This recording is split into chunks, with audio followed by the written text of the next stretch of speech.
우리 교회 생일이 3번 있다.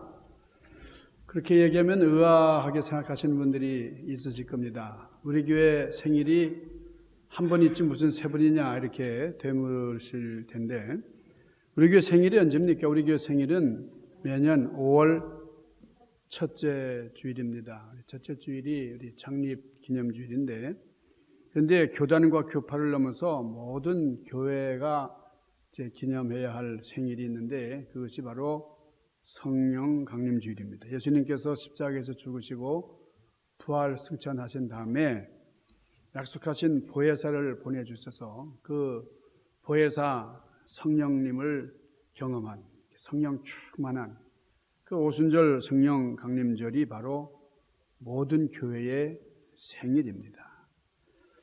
그리고 세 번째, 이거는 개신교입니다. 개신교회의 생일이 있는데, 공통적인 이 생일을 종교개혁 주일이다 이렇게 얘기합니다. 그래서 바로 오늘이 종교개혁 기념주일인데 507주년이 되는 그런 종교개혁 기념주일입니다.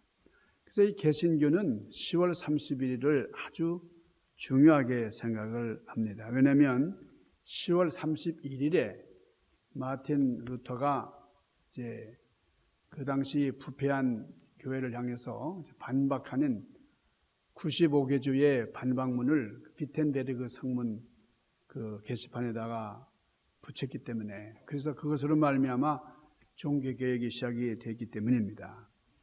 그러니까 그때로부터 지금까지 500년하고도 507년이 이제 지났죠. 그러니까 1517년 10월 31일에 젊은 수도사 마틴 루터가 이제 반박문을 몇 개라고요?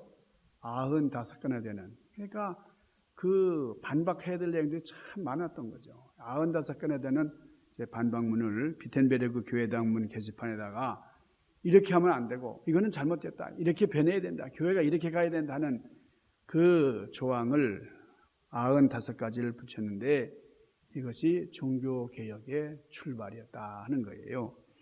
그러니까 종교개혁 기념주간인데요. 종교개혁 기념주간에 여러분 정말 종교개혁 기념주간 때문에 내가 진리를 찾게 됐고, 참으로 내가 변화됐고, 구원의 문이 활짝 열렸다, 그래서 감사하고 하는 그런 시즌이 됐습니까? 여러분에게 이 종교개혁 기념주간이 되면 진짜 그냥 떠들썩해요.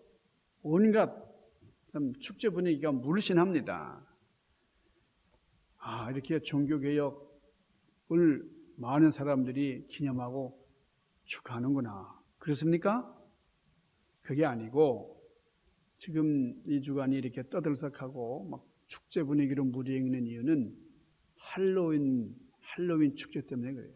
그러니까 할로윈 데이도 10월 31일입니다. 종교개혁 기념일만 10월 30일이 아니라, 그래서 이렇게 축제 분위기에 이런 매장 저런 백화점에 가보면 그냥 완전히 이건 그냥 명절 분위기가 물씬한데 할로윈을 지키는 그런 축제다 그거예요. 그러니까 종교개혁 기념일 자리를 할로윈이라는 이 명절, 할로윈 데이가 차지했다, 이렇게 할 정도로 종교개혁에 대한 기념이나 그런 인식보다는 할로윈을 지키는 것을 중요하게 여기는 아주 세속화된 그런 세상이 되고 말았어요. 그러니까 교회 다니는 아이들조차 10월 30일 그러면 아주 손꼽아 기다립니다. 왜냐하면 사탕 받는 날, 캔디 먹는 날, 그래서 각양각색의 옷을 입는 날, 그래서 유령 옷을 입고 파티를 하면서 이 집 저 집 다니면서 사탕을 이제, 그러니까 그날이 되면 당연히 이제 사탕을 주는 걸로 생각을 하고, 또 집집마다 사탕을 이렇게 준비하고 있잖아요. 기독교인들조차 이 할로윈 그러면 별 거부 반응이 없어요. 이거 미국의 명절이고 서양의 명절이고 그렇지, 그래서 아주 이 할로윈 오기를 기다리고 말이죠. 아이들한테 아주 기대감을 심어주고 하는 그런. 그러니까 할로윈은 알면서 어떻게 믿는 사람이 종교개혁 기념일을 모르냐, 종교개혁 기념일이 그렇게 소중하고 귀한 날인데 어떻게 할로윈으로 대체했느냐? 이렇게 타박할 수만도 없어요. 왜 그러냐면은 여러분, 크리스마스는 우리 예수님이 탄생하신 날이잖아요. 우리 구세주 예수님께서 오신 날, 너무나 기쁜 즐거운, 그래서 참 우리가 축하하는 날이었는데 요즘 크리스마스가 뭐 예수 그리스도 탄생을 축하하는 날입니까? 산타클로스 할아버지가 선물을 주는 날로 변질되고 말았잖아요. 그래서 크리스마스 그러면 가족끼리 선물을 나누고 뭐 피차 즐거워하는 그런 날로 인식하는 그런 세속문화 풍조 속에서 이 종교개혁 기념일이 그 본래 의미를 잃어버렸다. 뭐 이렇게 얘기한다는 것은 일종의 희망사항이다. 이렇게 생각이 돼요. 여러분, 그 신뢰들이 있잖아요. 지난 2년 전에 2022년 10월 29일 날 또 밤 10시 15분이었습니다. 우리 한국에 있는 이태원, 서울 이태원에서 압사 사고가 났어요. 많은 젊은이들이 밟혀 죽고 말이에요. 깔려 죽고 그랬는데 여러분, 시민 158명이 거리 위에서 아스팔트 바닥에서 죽었어요. 334명이 부상을 당했는데 그때가 바로 종교개혁 기념 주간이었어요. 바로 할로윈 축제. 그 때문에 많은 사람들이 모여서 축제 파티를 열었어요. 아주 젊은이들이 말이죠. 그러니까 여러분이 할로윈이 어떻게 명절입니까? 이게 뭐 한국 족보에 없는 민족 절기도 아니고 이 서양 귀신, 서양 도깨비 섬기는 날이 이 할로윈인데 말이죠. 어떻게 그걸 축제한다고, 그걸 파티한다고, 그걸 기념한다고 이 젊은이들이 모였다가 여러분 160여 명이 깔려 죽냐고 말이에요. 여러분이 세상이 바로 이렇게 참 많이 세속화된 이유가 어디 있어요? 참된 진리를 모르니까요. 이 젊은이들이 특별히 너무 공허하니까요. 너무 허무하니까 축제할 걸 막 찾는 거예요. 이렇게 찾다 보니까 이 서양에서 들어온 이 귀신 섬기는 할로윈을 한국 청년들이 흠모하면서 그날을 기다렸다가 이렇게 모여가지고 여러분, 젊은이들의 이 정신 상태가 아주 혼돈합니다. 그것을 우리 성경에서는 카오스라, 여러분 창세기 하나님께서 천지를 창조하실 그때가 바로 공허하고 혼돈했다. 그게 이제 카오스라 이제 그러는데 여러분, 많은 청년들의 정신세계가 아주 카오스적인, 아주 혼미하고 말이에요. 뭐 목적의식이 없고 말이죠. 미래에 대한 소망이 없고 그냥 어쨌든지 공허한 걸 채우기 위해서 발버둥 칩니다. 한국에서 제가 이제 전에 목회했던 그런 교회에 그 어떤 권사님이 이제 미국에 오셔가지고 이제 만났더니 그분이 이런 얘기를 해요. 자기 아들이 아주 마약에 빠져가지고 너무너무 힘들다는 거예요. 참 똑똑하고 명문대학을 나오고 말이죠. 저는 아주 잘 풀리는 줄 알았는데 아니 마약. 여러분 지금 한국이 마약 청정국가였어요. 이제 마약이 한국에는 뭐 존재하지 않는 마약이 하나 이렇게 발견되면 그냥 국가적으로 비상 사태가 되고 막 그랬는데 지금은 뭐 어디서든지 누구든지 그냥 쉽게 구할 수 있는 여러분 마약 국가가 되고 말았다는 거예요. 그러니까 42살짜리 청년이 결혼도 했고요. 좋은 직장도 가졌고 아주 똑똑한. 그런데 마약에 중독되니까 며느리가 살 수가 없는 거예요. 그래서 며느리가 지금 이혼하겠다 그러고. 그러니까 이 부모 마음이 그냥 막 썩어 들어가는, 문드러지는 거예요. 이렇게 마약이 많이 퍼집니다. 마약을 철저히 수사해서 마약 청정국가였던 우리 한국이 어떻게 이렇게 타락했냐. 아주 비상이라는 거예요. 물질적으로는 많이 발전했는지 몰라도 정신적으로 너무나 타락해져 갑니다. 참 한국 사회가 개혁이 필요할 때가 됐다는 거예요. 여러분이 할로윈이라는 것은 지금부터 한 2000년 전에 매년 10월의 마지막 날을 기념하는 그런 절기였어요. 이게 영국하고 아일랜드인들 사이에서 지키는 그런 축제였는데 이 사람들은 1년을 10개월, 10달로 봤어요. 지금 칼렌다는 그레고리력으로 해서 이제 12월이잖아요. 이제 12달, 12월 마지막 날이 이제 한 해 마지막이 되지만은 이 켈트족들은 10월 마지막 날이 한 해의 마지막으로 생각을 했기 때문에 10월 마지막 날 그러면 새로운 한 해를 기다리면서 또 송년하는 지금까지 지냈던 한 해를 결산하고 보내는 그런 날이에요. 그러니까 이 날을 이제 아주 축제로 지키면서 명절로 삼아가지고 이제 동물들을 이제 가축들을 제사상에 올려놓고 그리고 이제 고기를 잡아서 고기를 이제 먹고 그리고 동물의 가면을 쓰고서 막 노래하고 춤을 추고 말이죠. 그렇게 파티를 하는 날이 이 할로윈 데이였어요. 그러니까 4세기경에 이 캐톨릭 교회가 11월 1일을 그러니까 11월 1일 그 당시에는 이제 새로운 한 해죠. 11월 1일을 모든 성인 대축일 그렇게 지켰어요. 또는 성인들의 날 All Saints Day 이렇게 지켰는데 그러니까 여러분 크리스마스 전야를 뭐라 그래요? 크리스마스 전날 크리스마스 이브라고 하잖아요. 전날 밤이라고 말이죠. 그러니까 크리스마스 이브라고 하는 것처럼 저녁을 뜻하는 그 단어가 인입니다. 인. 그러니까 저녁을 뜻하는 인을 붙여가지고 헬로윈이라 그랬어요. 그러니까 성인들을 헬로우스라 그러고 그 다음에 밤을 뜻하는 인을 붙였기 때문에 할로윈이 된 거예요. 종교개혁의 5대 원리는 솔라 피데, 오직 믿음, 솔라 크라티아, 오직 은혜, 솔라 스크립처. 그러니까 성경만이 유일한 우리의 진리 지침서다. 그 다음에 솔라 그리스도, 솔라 솔리 데오 글로리아, 오직 하나님께만 영광을 돌린다. 이제 그런 이 5가지가 이 종교개혁의 5대 원리였습니다. 그래서 종교개혁의 핵심을 말할 때는 솔라 피데, 솔라 크로티아, 솔라 스크립처, 오직 믿음, 오직 성경, 그리고 오직 은혜. 이 3가지가 종교개혁의 3대 원리였어요. 이 3가지를 종합해서 얘기하면 오직 성령에만 의지하는, 오직 성령의 권위에 의거해서 구원은 하나님의 은혜로만 이루어진다 하는 것이 이 종교개혁의 기본 원리입니다.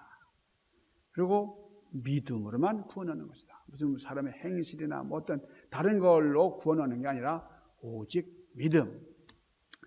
이것을 핵심적으로 종합적으로 이제 말하면 이제 로마서 1장 17절에 있는 말처럼 복음에는 하나님의 의가 나타나서 믿음으로 믿음에 이르게 하나니 기록된 바 오직 의인은 믿음으로 말미암아 살리라 함과 같으니라 그랬어요. 그러니까 구원은 하나님을 믿는 믿음, 예수 그리스도를 통해서만 구원이 이루어진다. 믿음이 중요하다는 거예요. 그러니까 이런 믿음을 이제 이루는 데 있어서 참 굉장한 정신력, 하나님을 향한 신심 이게 중요한데 지금 상태는 지금 속세에 물들은 많은 청년들이 카오스적인 아주 혼돈 상태에 있다 해요. 여러분 창세기 1장 1절과 2절 말씀을 보면 창세기 1장 1절 뭐라고 그랬습니까? 태초에 하나님께서 천지를 창조하시니라. 그리고 2절은 그때 천지를 창조했을 때 상태를 묘사해 놨는데 뭐라고 되어 있어요? 땅이 혼돈하고 공허하며 혼돈하고 공허했다. 흑암이 깊음 위에 있고 여러분 빛이 없는 거죠. 깜깜한 그런 흑암. 그리고 하나님의 영은 수면 위에 운행하시니라. 땅이 혼돈하고 공허하고. 여러분 혼돈이라는 단어가 히라보로 카오스입니다. 카오스. 카오스라는 게 아주 어지러운 거예요. 질서가 없는 거예요. 마구잡이로 막 버려져 있는 쓰레기들이 흑암 뭐 이런 겁니다. 근데 코스모스란 말, 카오스에 반대되는 말이 코스모스인데 우리 정창원 원사님이 좋아하는 꽃이 코스모스예요. 코스모스를 교회에다가 떠도 심으시고 이제 논아주시고 막 그러시는데 여러분, 코스모스라는 말이 전 세계라는 뜻도 되면서 아주 질서정연하다 하는 그런 의미가 있습니다.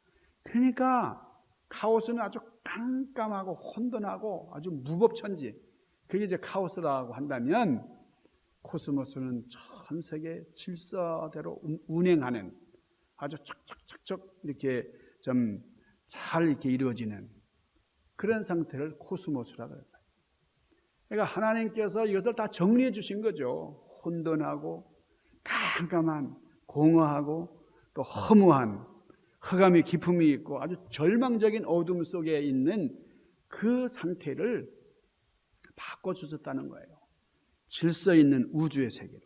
그러니까 절망적인 어둠을 창조 섭리에 따라서 하나님의 영이 수면 위를 운행하시면서 척척척척 첫째 빛이 있어라, 빛을 만드시고, 맨 마지막에 아주 질서의 종합적인 완성품, 그게 바로 인간, 사람을 만드셨죠.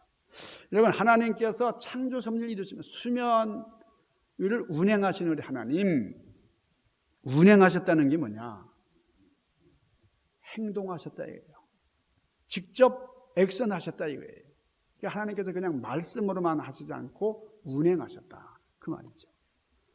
자, 땅이 혼돈하고 무질서가 성령님께서 역사하시니까 코스모스 세계로 바뀌었다는 거예요. 질서 있는 세계로 바뀌었다는 거예요. 순차적으로 바뀌었다는 거예요. 자, 말씀이 역사하시니까, 성령님이 이제 운행하시니까, 그러니까 이 혼돈이 코스모스 세계로 바뀌었다는 거죠. 그러니까 충만한 은혜의 세계로 바뀌었다. 희망의 세계로 바뀌었다. 이게 창조의 완성입니다.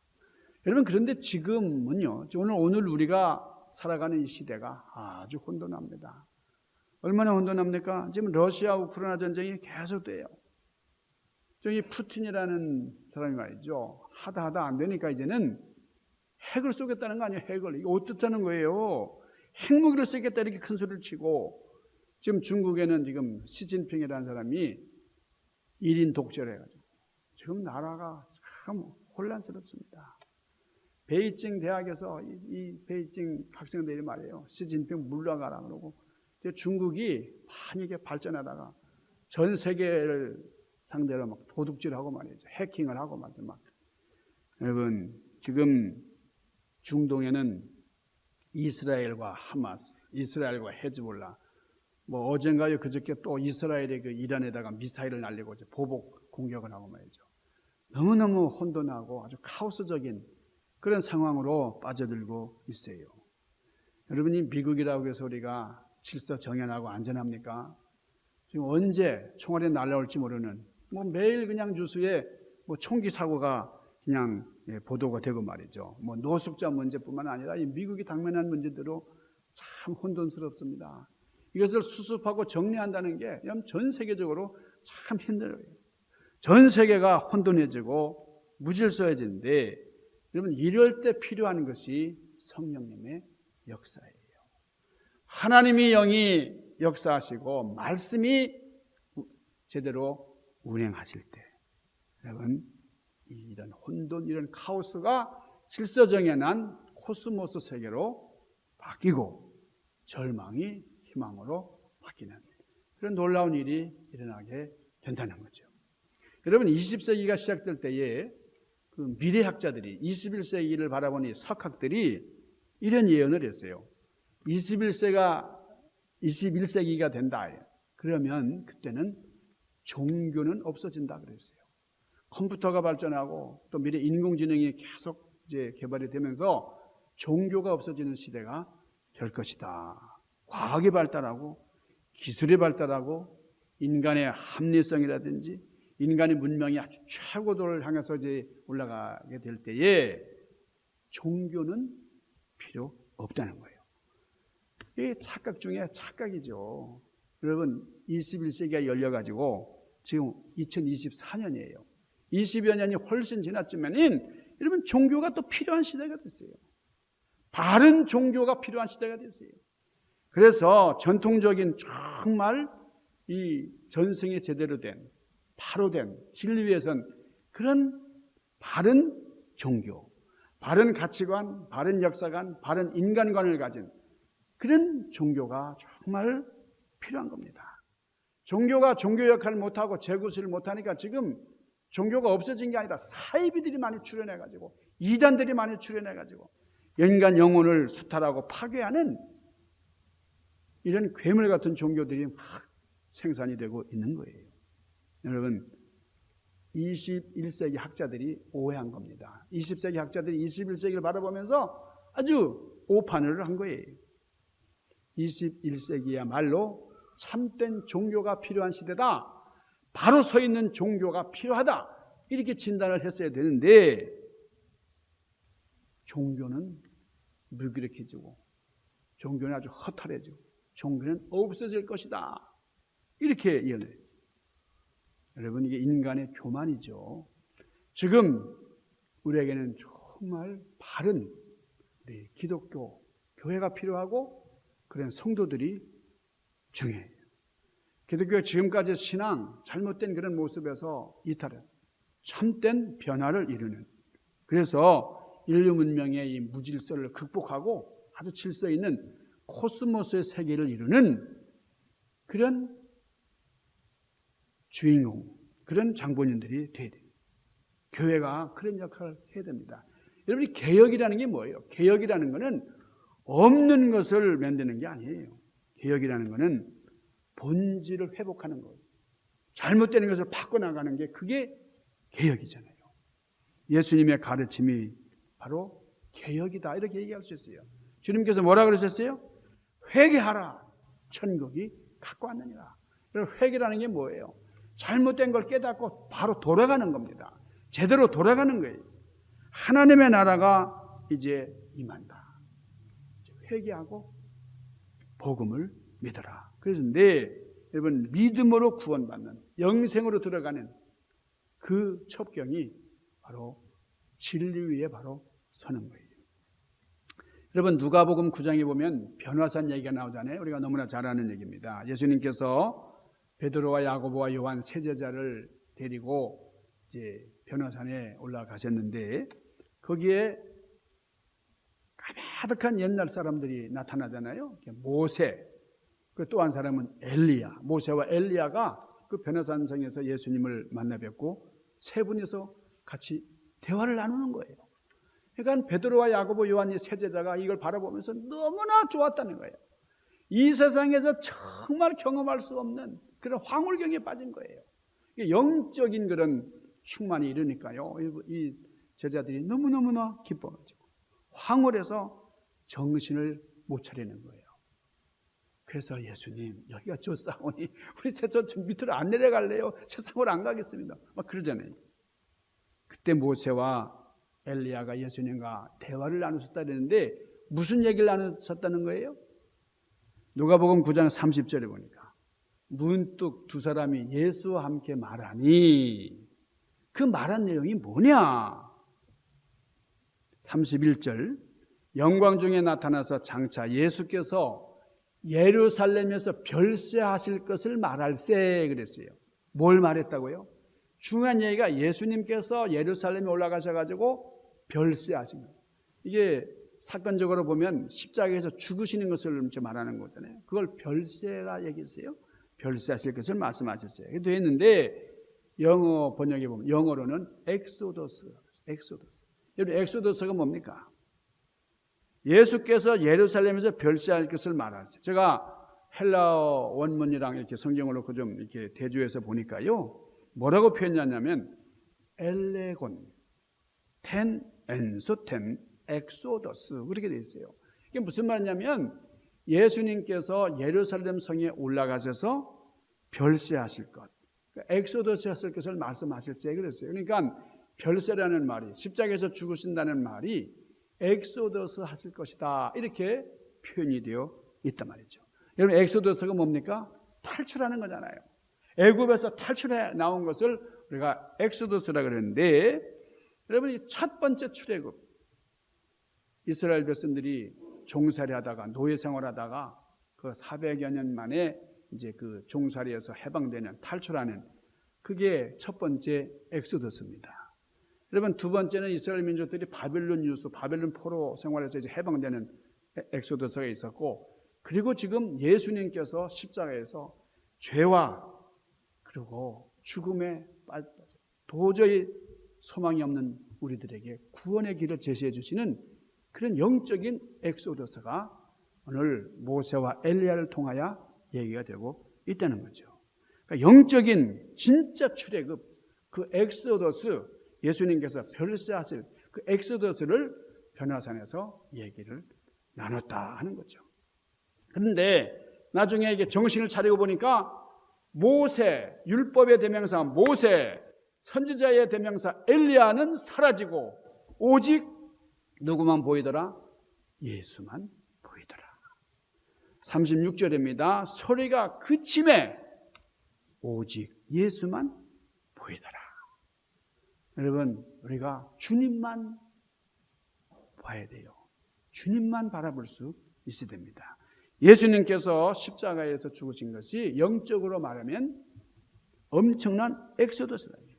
심판과 죽음의 역사에서 엑소더스 시켜주시는 예수님의 교회는 이렇게 허무하고 혼돈하고 공허하고 무질서한 이런 상황 가운데서 엑소더스 하는 이것이 우리 교회가 되어야 된다는 거예요. 여러분, 종교개혁은 한마디로 말하면 영적인 엑소더스 운동이에요.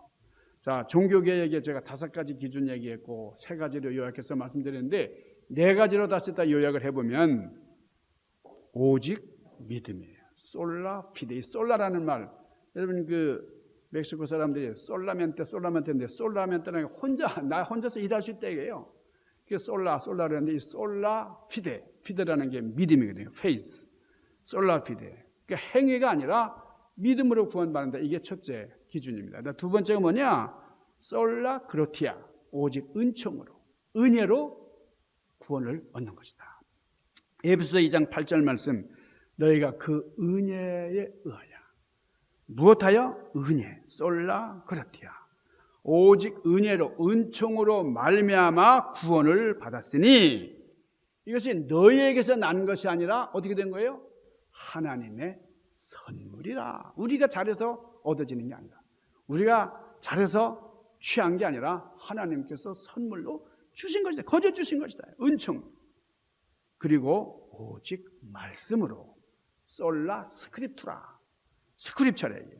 오직 성경, 오직 말씀으로 구원받는 것이지 이거 외에 다른 것으로 구원받는 게 아니다 하는 겁니다. 그러니까 여러분이 성경 말씀이 얼마나 중요한가. 이 성경의 권위를 인정하고 이것을 지키고 이것을 묵상하는 것이 그렇게 중요한 거예요. 뭐 교황의 권위가 아닙니다. 교회에서 뭐 내려오는 어떤 뭐 전통 이것만을 우리가 중요하게 생각하는 게 아니라 정말 중요한 것은 성경 말씀이다. 말씀으로 돌아가는 거예요. 종교개혁자들은 예수님의 말씀과 교황의 말씀이 부닥칠 때는 교황의 말씀을 버리는 거예요. 교회의 전통이 충돌할 때 어느 쪽을 택해야 되느냐? 말씀을 따라야 된다. 어떤 것이 우선순위냐? 항상 이 5가지 기준, 3가지 기준, 4가지 기준을 생각하면서 그렇게 양심을 따라서 살아야 된다는 거예요. 사랑하는 여러분, 올해가 종교개혁 몇 주년이에요? 507주년입니다. 507주년 되는 종교개혁 기념주간을 맞으면서 여러분, 할로윈의 그 물결이 우리 주변에 아주 팽배해요. 세속의 때를 걷어내고 말씀의 능력으로 이 무질서하고 혼돈하고 공허한 이런 세계가 우리 믿는 성도들로 말미암아 코스모스가 되고 질서정연한 좌절된 인생이, 허무한 인생이 정말 충만으로 변화되고 절망이 소망으로 바뀌고 담대한 용기로 변화돼서 여러분, 우리 중앙교회가 정말 하나님께서 바라시고 원하시는 너무나 귀한 그런 성도들이 되고 하나님의 영광 속에 주님을 성축하는 그런 아름다운 교회가 되기를 주님의 이름으로 간절히 축원합니다. 기도하십시다. 거룩하신 아버지, 오늘 종교개혁 기념주일 의미 있는 날을 저희를 맞았습니다. 정말 부패한 말씀 안에 거한다고 하면서 주님의 법 안에 거한다고 하는 이들이 말씀에 거하지 않고 정말 흑암 속에 있었던 이런 상황을 종교개혁자들로 말미암아 새로운 빛으로 바뀌어야 하신 우리 주님의 섭리를 찬양하면서 오늘 우리들이 바른 진리의 비단에서 승리하도록 섭리하시며 인도하여 주시옵소서. 예수님 귀하신 이름 받들고 간절히 구하옵나이다. 아멘.